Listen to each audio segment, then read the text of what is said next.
সাহাবীরা দাওয়াত প্রচার করত, নিজের মাল জান খরচ করে তাওহীদের দাওয়াত দিত, আর আমরা তাওহীদ প্রচার করি মোটা অঙ্কের টাকার বিনিময়ে। আমাকে শুধুমাত্র আল্লাহর জন্য কি দিনের রাস্তায় বেরিয়েছি, আমরা আসছি এই ফিতনাময় পরিবেশ থেকে আমাদের ঈমানটাকে হেফাজত করার জন্য। আর অন্য ধর্ম থাকলে তাদেরকেও আমরা ইনশাআল্লাহ আহ্বান জানাবো সত্য ধর্ম দিনের পথে আসার কি।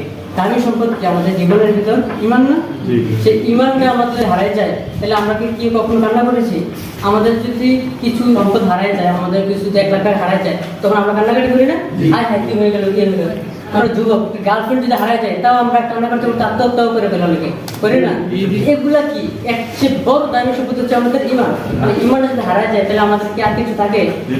এই চতুর্মুখী ফিতনায় আজকে আমাদের ঈমানটা হুমকির ভিতর পড়ে গেছে। ফিতনাটা আমাদের বুঝতে হবে প্রথমে। দেখা গেল কি আমাদের ফিতনা আমাদের চোখে পাখি ঘুরপাক খাইতেছে, কিন্তু আমরা জানতেছি না এটা যে ফিতনা। আমাদের চোখের সামনে দাজ্জাল থাকবে, দাজ্জালের বিরুদ্ধে একদল মানুষ যুদ্ধ করবে, তখন বলবে একতারা যে আপনি কিভাবে পারেন একটা কান্না লোকের সাথে যুদ্ধ করতে, এরকম সিম্পেথি দেখাবে।